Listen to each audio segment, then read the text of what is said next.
జై శ్రీరామ్. రామాయణం 26వ భాగం. శ్రీరామ రామ రామేతి రమే రామే మనోరమే సహస్రనామ తత్తుల్యం రామనామావరాననే. రామాయణం 25వ భాగం. శాంబవంతుడి మాటలు విన్న హనుమంతుడు మేరు పర్వతం పెరిగినట్టు తన శరీరాన్ని పెంచేశాడు.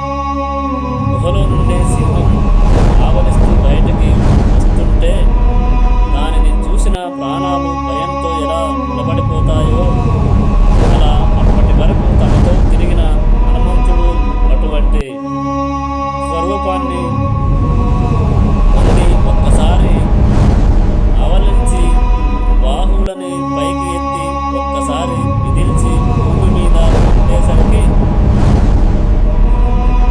వానరాలన్నీ భయపడుతూ శ్రీ మహావిష్ణువు దర్శనం అయితే ఇలా నిలబడతారో శ్రీ మహావిష్ణువు దర్శనం అయితే ఎలా నిలబడతారో అలా హనుమంతుడిని చూసి అంజలి ఘటించి నిలబడిపోయారు. అప్పుడు హనుమంతుడు అక్కడ ఉన్న వృద్ధులైన వానరాలకి నమస్కరించి నా తండ్రి వాయుదేవుడు అయిన అగ్నిదేవుడి యొక్క సఖుడు వాయుదేవుడు ఎటువంటి గమనంతో వెళతాడో నేను అటువంటి గమనంతో వెళతాను. నేను వెళ్తున్నప్పుడు నాకు అడ్డొచ్చిన ఏ ప్రాణినైనా నా వక్షస్థలంతో గుద్ది చంపేస్తాను. పర్వతాలని చూర్ణం చేస్తాను. సముద్రాలని కలే తిప్పుతాను. నా బాహువుల శక్తి చేత ఈ సముద్రాన్ని తిరగా తోడుతాను. 100 యోజనములే కాదు 10,000 యోజనములైనా సరే కొన్ని వేల మార్లు అటువైపు నుండి ఇటువైపుకి వెళతాను. సూర్యుడు ఉదయిస్తుండగా భూమి నుండి ఆకాశంలోకి వెళతాను. సూర్యుడి సమీపంలో నిలబడి నమస్కారం చేస్తాను. సూర్యుడు అస్తమించడానికి పశ్చిమ దిక్కుకి వెళుతుంటే ఆయన దగ్గరికి వెళ్ళి మళ్ళీ నమస్కరించి వస్తాను. గరుత్మంతుడు సముద్రం మీద తిరుగుతుండగా ఆయనకి కొన్ని వేల సార్లు ప్రదక్షిణం చేస్తాను. ఇక్కడ నుండి లేచి దక్షిణ దిక్కున ఉన్న సముద్రాన్ని ముట్టుకుంటాను. రావణుని కొట్టి చంపేస్తాను లేదా లంకని నిల్లకించి చేతితో పట్టి సముద్రానికి ఇవల ఒడ్డుకి తీసుకువచ్చి రాముడి పాదాల దగ్గర పడేస్తాను.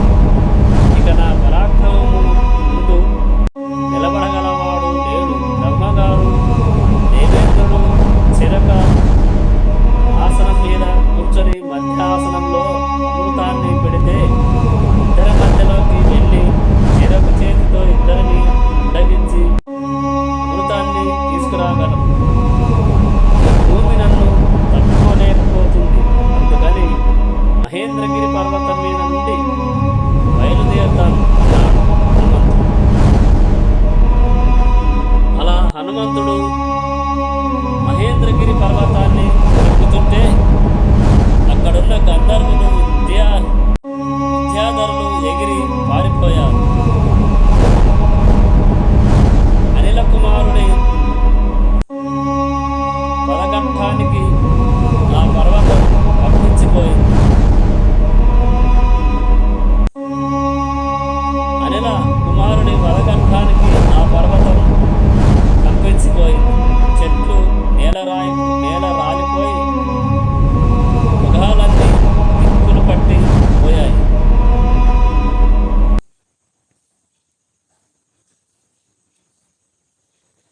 హనుమంతుడిని చూసిన వానరాలు మహానుభావ, ఋషుల యొక్క ఆశీర్వాదము చేత, గురువుల యొక్క ఆశీర్వాదము చేత, దేవతల యొక్క ప్రభావము చేత ఏ విధమైన త్రిబంధకము లేకుండా 100 యోజనముల సముద్రాన్ని దాటి సీతమ్మ జాడ కనిపెట్టి తిరిగి నువ్వు ఎప్పుడు వస్తావు అని ఒంటిపాదం మీద నిలబడి ఉంటాము.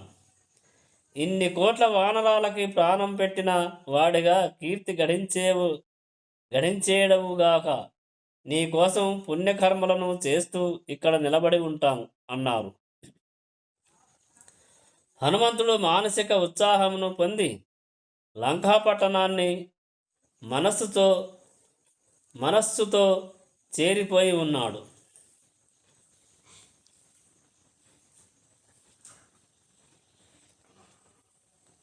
పెద్దలైన వారు సుందరకాండ గురించి ఈ మాట అన్నారు.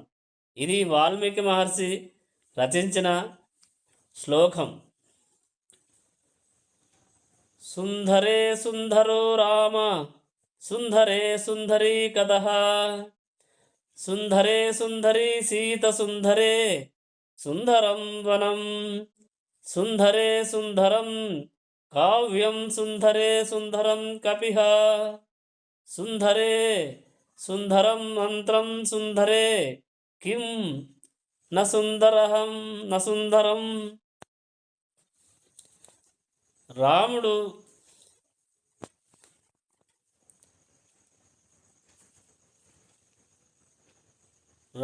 సుందరాతి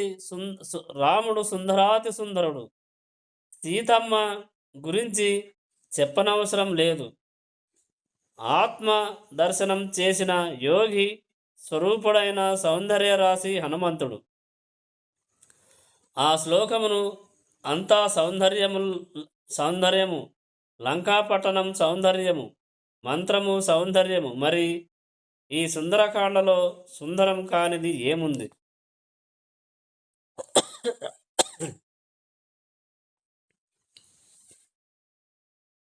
సుందరకాండ తత్తో ప్రారంభమై తత్తుతో ముగుస్తుంది. తత్ అంటే పరబ్రహ్మం. సుందరకాండని ఉపాసన కాండ అంటారు. పరబ్రహ్మాన్ని ఎలా ఉపాసన చేయాలో ఈ కాండ మనకి నేర్పిస్తుంది.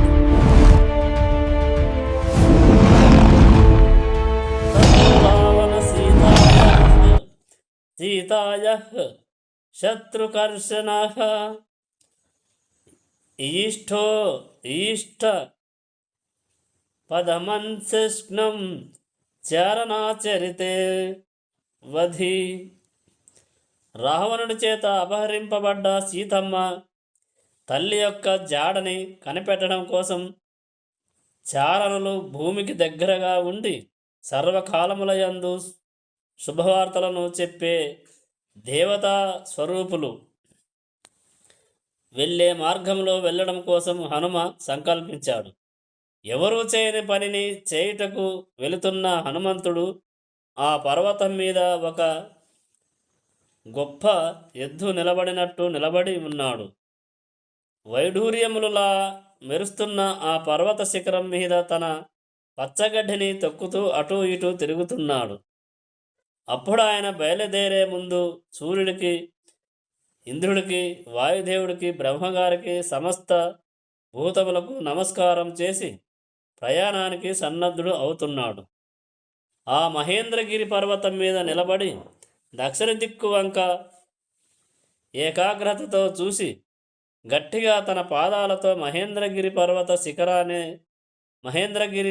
శిఖరాలని తొక్కాడు. అప్పుడు ఆ చెట్ల మీద ఉన్న పువ్వులన్నీ రాలిపోయి ఆయన మీద పడిపోయాయి. ఆ పర్వతం మీద ఉన్న గుహలు నొక్కుకుపోయాయి. హనుమంతుడు తన పాదములతో ఇంకా గట్టిగా ఆ పర్వతాన్ని తొక్కాడు. అప్పుడు ఎన్నాళ్ళ నుంచో ఆ పర్వతం మీద కలుగులతో ఉన్న కలుగులు నొక్కుకుపోతుందని బయటకు వచ్చే లోపే ఆ కలుగు నొక్కుకుపోయింది. అప్పుడు కొంత భాగం బయట, కొంత భాగం లోపల ఉండిపోయింది. అప్పుడు ఆ పాములు ఆ బాధని తట్టుకోలేక అక్కడున్న శిలలకి కాట్లు వేశాయి.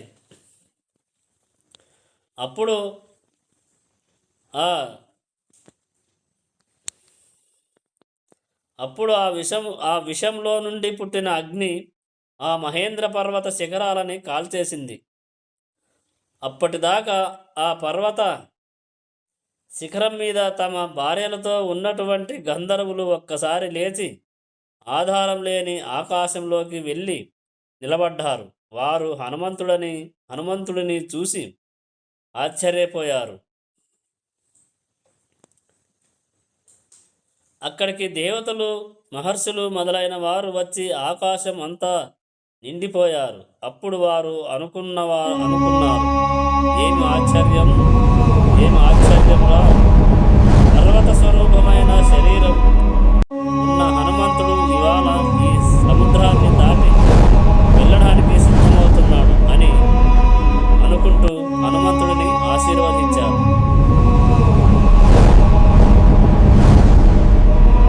అప్పుడు హనుమంతుడు తన తోకని ఒకసారి పైకి ఎత్తి అటు ఇటు ఊపిరిని తీసి తన వక్షస్థలంలో నిలబెట్టి గట్టిగా తన పాదాలతో ఆ పర్వతాన్ని తొక్కి కొడలని విశాలంగా పక్కకు పెట్టి ఒకసారి అక్కడున్న వానరాల వంక చూసి రాముడి కోదండం నుండి విడివడబడ్డ బాణంలా నేను లంకాపట్టణం చేరుకుంటాను.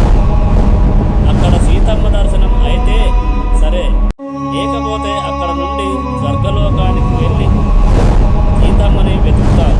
ఒకవేళ సీతమ్మ నాకు స్వర్గలోకంలో కనబడకపోతే అదే వేగంతో లంకకి తిరిగొచ్చి రావణుడిని బంధించి రాముడి పాదాలకి సమర్పిస్తాను అని ప్రతిజ్ఞ చేసి తన పాదాలని పైకెత్తి ఆ పర్వతం మీద నుండి బయలుదేరాడు. హనుమంతుడు అలా వేగంగా పైకి లేచేసరికి కొన్ని వేల సంవత్సరాల నుండి ఆ పర్వతం మీద పాతుకుపోయిన మహావృక్షాలు వేళ్లతో సహా ఆయనతో పాటు పైకి లేచిపోయాయి. ఆ ఆకాశంలో వెళుతున్న హనుమంతుడి మీద ఆ చెట్లు పుష్పాలని కురిపించాయి.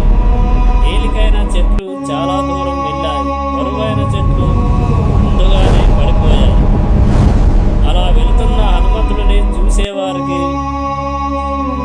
వారికి ఈయన ఆకాశాన్ని తాగుతున్నాడా, సముద్రాన్ని తాగుతున్నాడా అని అనుమానం వచ్చింది. పసుపచ్చని కళ్ళతో హనుమంతుడు మెరిసిపోతున్నాడు. ఎర్రటి నోరుతో సూర్యమండలం వెలిగిపోతున్నట్టు ఆయన ముఖం వెలిగిపోతుంది. ఆయన తొడల వేగానికి సముద్రాన్ని చాప చుట్టినట్టు చుట్టి పైకి ఎత్తేశాడు. అప్పుడు ఆ నీళ్లలో ఉన్న తిమింగలాలు, తాబేళ్లు, చేపలు, రాక్షసులు పైకి కనబడ్డారు. హనుమంతుడు ఒక్కొక్కసారి మేఘాలలోకి వెళ్ళిపోయి మళ్ళీ బయటకు వస్తూ ముందుకి వెళుతున్నాడు. హనుమంతుడు అంత వేగంతో వెళుతుంటే కింద నుండి సాగరుడు చూసి సాగరములు ఏర్పడడానికి ఇక్ష్వాకు వంశంలో పుట్టిన నగర చక్రవర్తి కారణం కనుక అటువంటి ఇక్ష్వాకు వంశంలో పుట్టిన రాముడి కార్యం కోసం హనుమంతుడు సాగరం మీద నుండి వెళుతున్నాడు కనుక ఆయనకి ఆతిథ్యం ఇవ్వడం మన ధర్మం అని అనుకొని తనలో ఉన్న మైనాక పర్వతం వంక చూసి, నిన్ను దేవేంద్రుడు ఇక్కడే ఎందుకు వదిలేశాడో తెలుసా? పాతాళలోకంలో ఉన్న రాక్షసులు అప్పుడప్పుడు సముద్ర మార్గం నుండి భూమి మీదకి వచ్చేవారు. వారు అలా రాకుండా ఉండడానికి పాతాళానికి ఉన్న పెద్ద రంధ్రానికి నువ్వు అడ్డంగా పడ్డావు. ఇక కింద వారు పైకి రారు అని ఇంద్రుడు నిన్ను వదిలేశాడు. కానీ నీకు ఉన్న శక్తి వలన నువ్వు పైకి కిందికి పక్కలకి పెరగగలవు. అందుకని నువ్వు హనుమంతుడికి ఆతిథ్యం ఇవ్వడం కోసమని ఒకసారి పైకి లే, ఆయన నీ శరీరాల మీద దిగుతాడు అన్నాడు.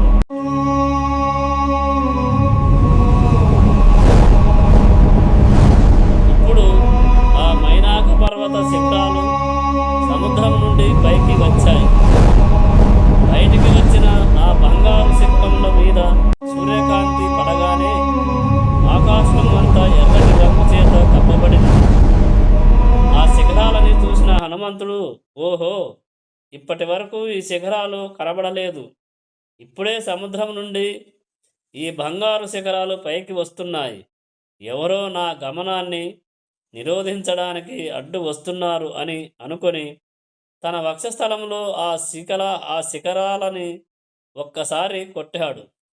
ఆ దెబ్బకు శిఖరాలు చూర్ణమై కింద పడిపోయాయి.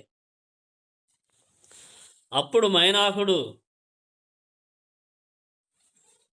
మనుష్య రూపాన్ని పొంది తన శిఖరముల మీదనే నిలబడి, అయ్యా, మామూలు వాడే అతిగా వస్తే విడిచిపెట్టము. మరి నువ్వు మాకు ప్రత్యేకమైన ఉపకారం చేసిన విశిష్టమైన అతిథివి. ఉపకారం చేసేవాడికి ప్రత్యుపకారం చేయడం అనేది చేయవలసిన పని. ఇక్ష్వాకు వంశంలోని వారి వలన సముద్రం ఉపకారం పొందింది. నీ తండ్రి వాయుదేవుడి వలన మేము ఉపకారం పొందాము. కృతయుగంలో పర్వతాలకి రెక్కలు ఉండేవి. అవి ఎక్కడికి కావాలంటే అక్కడికి ఎగిరిపోయేవి. ఆ పర్వతాలు అలా ఎగిరిపోతుంటే ఋషులు జనాలు బెంగపెట్టుకుంటున్నారు. అప్పుడు ఇంద్రుడు తన వజ్రాయుధంతో అన్ని పర్వతాలకి రెక్కలని నరికేశాడు. ఇంద్రుడు ఈ మైనాకుడి రెక్కలని కూడా నరుకుతుంటే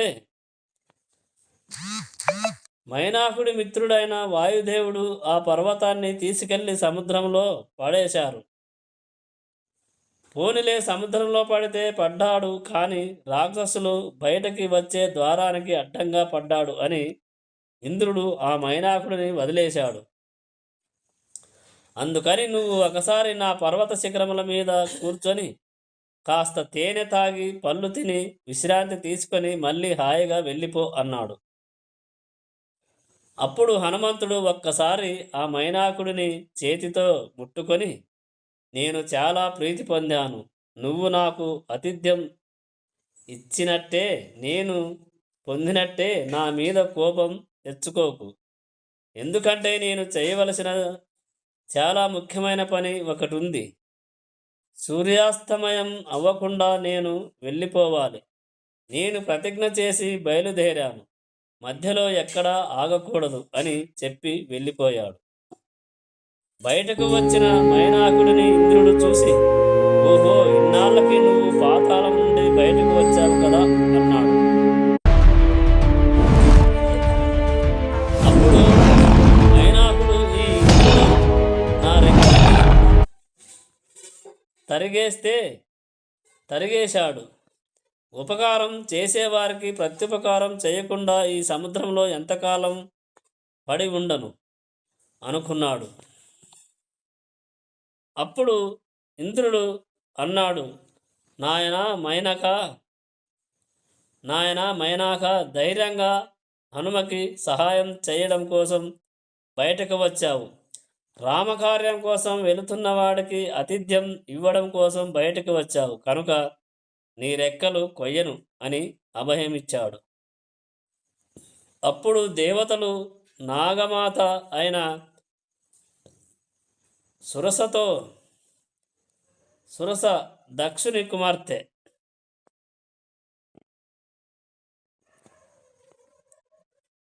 చూశావా తల్లి, హనుమ వచ్చేస్తున్నాడు. నువ్వు ఒక పెద్ద రాక్షసి వేషంలో వెళ్ళి అడ్డుగా నిలబడు.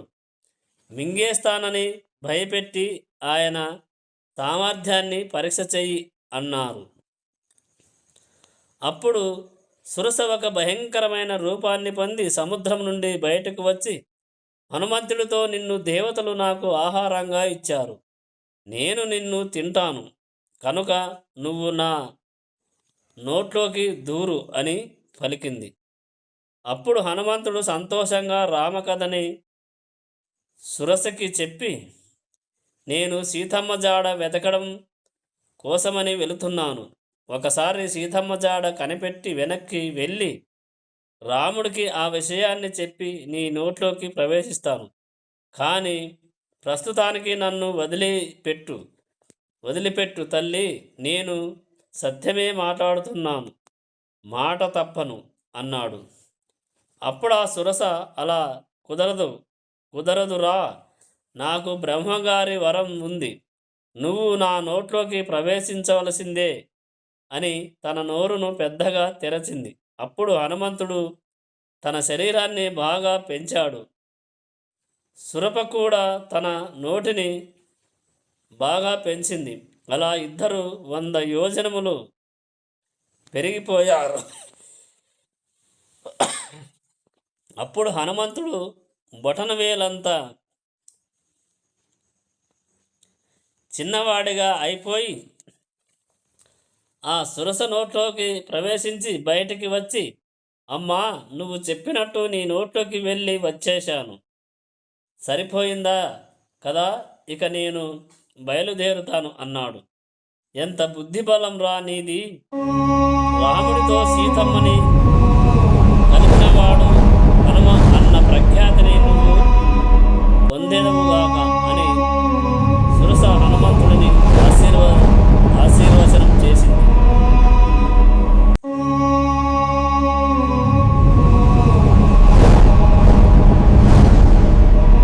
అప్పుడు హనుమంతుడు సురసకి ఒక నమస్కారం చేసి ముందుకి వెళ్ళిపోయాడు.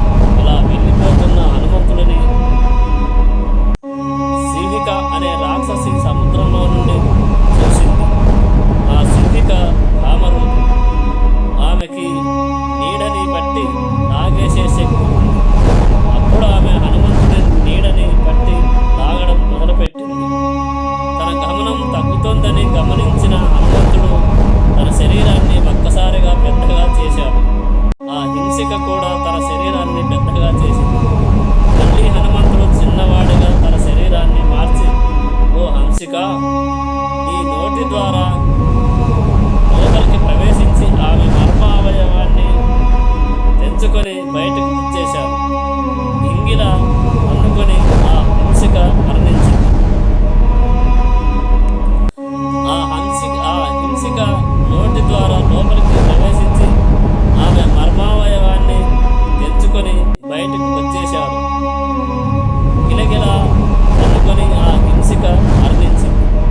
అలా ముందుకు వెళ్ళిన హనుమంతుడు లంకా పట్టణాన్ని చేరుకున్నాక తన శరీరాన్ని చిన్నదిగా చేసి లంబగిరి అనే పర్వతం మీద దిగాడు. ఆ లంబగిరి పర్వతం మీద దిగిన హనుమంతుడు సముద్రం వంక చూసి, రాముడి అనుగ్రహం ఉండాలి, కానీ ఇలాంటి యోజనములు ఎన్ని అయినా దాటి వస్తాను అన్నాడు.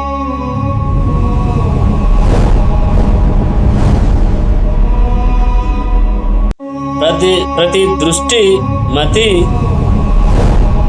దాక్ష్యం అనే ఈ 4 ఎవరు తమ పనులలో కలుపుకుంటారో వారికి జీవితంలో ఓటమి అన్నది లేదు అని వాల్మీకి మహర్షి చెప్పారు.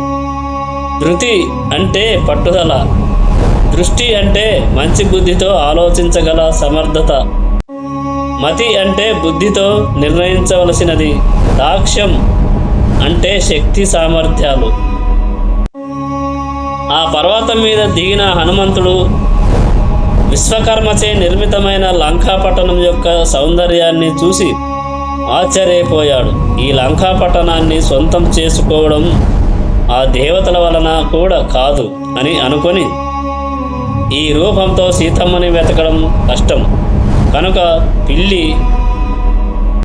పిల్లంత రూపంలో సీతమ్మని వెతుకుతాను అనుకున్నాడు.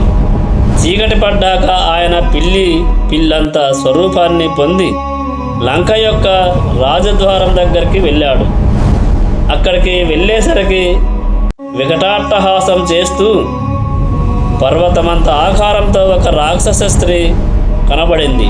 ఆమె హనుమంతుడిని చూడగానే, నువ్వు ఎవరు? అరణ్యములలో తిరిగే కోతిని నీకు ఇక్కడ పనేంటి? అరణ్యములలో తిరిగే కోతివి నీకు ఇక్కడ పనేంటి? ఇక్కడికి ఎందుకు వచ్చావు అని అడిగింది.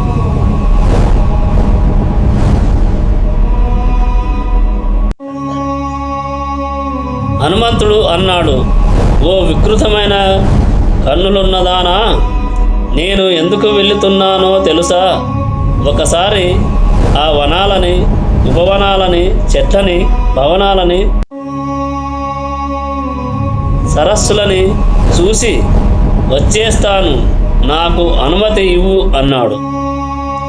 అప్పుడు ఆవిడ అని పలికింది, నేను అనుమతి ఇవ్వడం కాదు, నన్ను గెలిచినవాడు మాత్రమే లోపలికి వెళ్ళగలడు, నువ్వు లోపలికి వెళ్ళడానికి వీలు లేదు అని పలికింది. సరే, ఇంతకీ నువ్వు ఎవరు అని హనుమంతుడు ఆ స్త్రీని ప్రశ్నించాడు. అప్పుడు ఆమె, నేను లోపలున్న మహాత్ముడైన రావణుడి పలుకున ఈ లంకా పట్టణానికి కాపలా కాస్తుంటాను అని చెప్పి చుట్టుకున్న హనుమంతుడిని తన చేతితో ఒక దెబ్బ కొట్టింది. ఆ దెబ్బకి హనుమంతుడికి ఎక్కడ లేని కోపం వచ్చింది. కుడి చేతితో కొడితే ఈమె చనిపోతుందని తన ఎడమ చేతితో ఆమెని ఒక్క గుద్దు గుద్దాడు. ఆ దెబ్బకి ఆమె కళ్ళు తెరిచి కింద పడింది. అప్పుడు ఆమె ఇలా పలికింది, నన్ను లంక అంటారు, నువ్వు నన్ను గెలిచావు, నేను రావణుడి బాధ భరించలేకపోతున్నాను, కొన్ని వేల సంవత్సరాల నుండి నన్ను విసిగిస్తున్నాడు. ఒక వానరుడు వచ్చి నిన్ను గెలిచినవాడు నీకు ఈ రావణుడి గొడవ వదిలిపోతుంది అని బ్రహ్మగారు నాకు వరం ఇచ్చాడు. ఇప్పుడు నాకు అర్థమయ్యింది, ఈ లంకలోని రాక్షసుల పని రావణుడి పని అయిపోయింది. ఇక నువ్వు లోపలికి వెళ్ళి సీతమ్మని కనిపెట్టు అని రాజద్వారం తెరిచింది. అప్పుడు హనుమంతుడు అక్కడున్న గోడ మీద నుండి ఎగిరి లోపలికి ఎడమకాలు పెట్టి దూకాడు. లోపలికి వెళ్ళి ఆ లంకా పట్టణాన్ని చూడగా ఇది గంధర్వ నగరమా అన్నట్టుగా ఉంది. అక్కడున్న మేడలు, స్తంభాలు బంగారంతో చేయబడి ఉన్నాయి.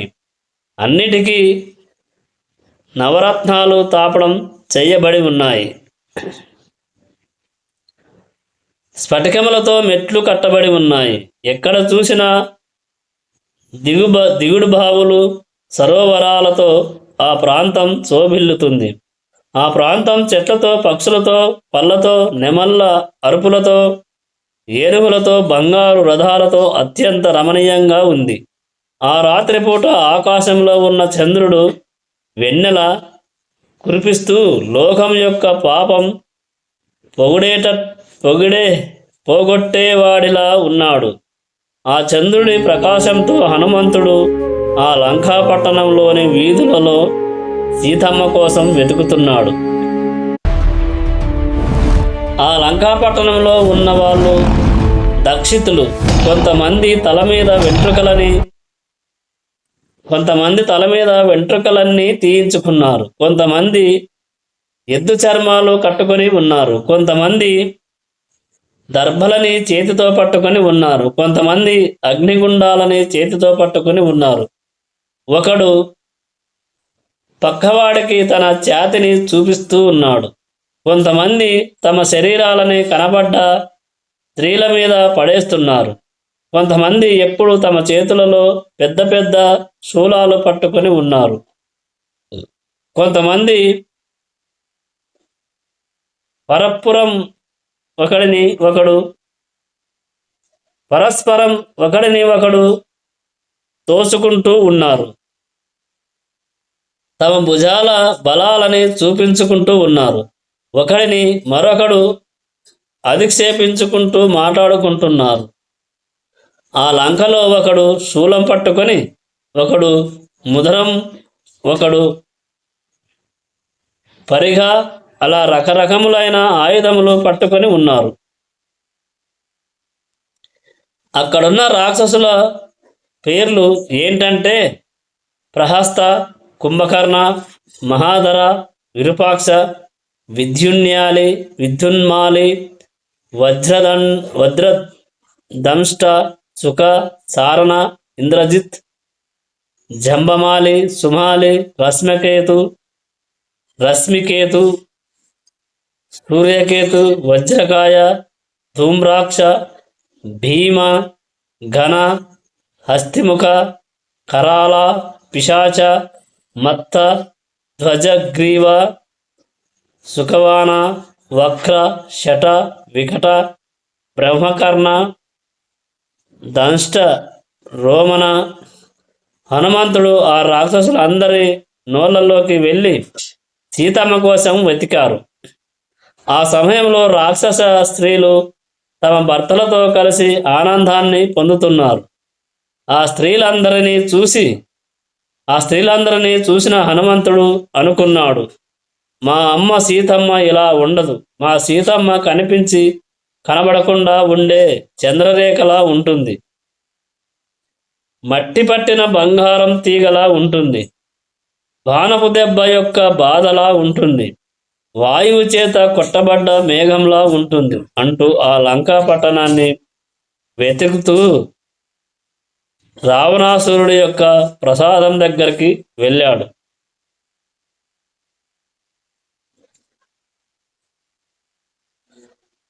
అది రాక్షస సేంద్రుడైన రావణాసురుడి అంతఃపురం. దానికి మొదటి కక్షలో కొంతమంది గుర్రాల మీద కాపలా కాస్తుంటారు. రెండవ కక్షలో ఏనుగుల మీద కొంతమంది తిరుగుతూ ఉంటారు. ఆ వెనక కక్షలో కొంతమంది కత్తులు పట్టుకొని తిరుగుతుంటారు. ఆ తర్వాత కక్షలో ప్రభువు నిద్ర లేవగానే ఒంటికి రాయడానికి కొంతమంది చందనం తీస్తుంటారు. తరువాత కక్షలో ఆయన ధరించే పుష్పమాలికలు ఉంటాయి. ఆ వెనకాల ఆయనకి బాగా నిద్ర పట్టడానికి వాద్య పరికరాల మీద సన్నటి సంగీతాన్ని కొంతమంది వాయిస్తూ ఉంటారు. ఇంకా అందరూ నిద్రపోలేదు కనుక కొంతసేపు అయ్యాక రావణ అంతఃపురంలోకి వెళ్ళి చూస్తాను అని హనుమంతుడు అనుకొని బయటకు వచ్చి మళ్ళీ కొన్ని ఇళ్లల్లోకి వెళ్ళి చూశాడు. ఆ ఇళ్లల్లో ఉన్న రాక్షసుల లంకకి పూజ చేస్తూ శంఖాలు, వేరాలు, గంటలు మోగిస్తున్నారు. అక్కడ ఉన్న ఇల్లు చూసి ఇది ఇంద్రపుర గంధర్వ నగరమా? పొరపాటున నేను స్వర్గలోకానికి వచ్చానా? అసలు ఇంద్రుడికి ఎన్ని భోగాలు ఉన్నాయో అవన్నీ ఈ లంకా పట్టణంలో కనిపిస్తున్నాయి అనుకున్నాడు. అక్కడున్న ఇళ్లలో ఎంత గొప్ప పండితుడైనా ఒక్క దోషాన్ని కూడా చూపలేడు. అంత అద్భుతంగా అక్కడ ఇళ్ళు ఉన్నాయి. దేవతలకి కూడా ఆ ఇళ్లల్లోకి వస్తే పూజ చేసుకోవాలనిపిస్తుంది. అక్కడున్న కిటికీలు కూడా వజ్ర వైఢూర్యాలతో అలంకరింపబడి చాలా అందంగా ఉన్నాయి. ఆ లంకాపట్టణం యొక్క శోభని హనుమంతుడు చాలా బలంతో చూశాడు. పట్టణం యొక్క సౌందర్యాన్ని చూసి తాను వచ్చిన కార్యాన్ని మర్చిపోకుండా ఉండాలని హనుమంతుడు ఆ నగరం యొక్క సౌందర్యాన్ని చూస్తున్నప్పుడు సీతమ్మని కనిపెట్టాలనే విషయాన్ని మనస్సులో బలంగా పెట్టుకొని ఉన్నాడు. ఆ రాక్షసుల ఇళ్ళన్నీ వెతికిన తరువాత హనుమంతుడు మెల్లగా రావణ అంతఃపురంలోకి ప్రవేశించాడు. జై శ్రీరామ్. ఇక మిగతాది రేపటి వీడియోలో తెలుసుకుందాం.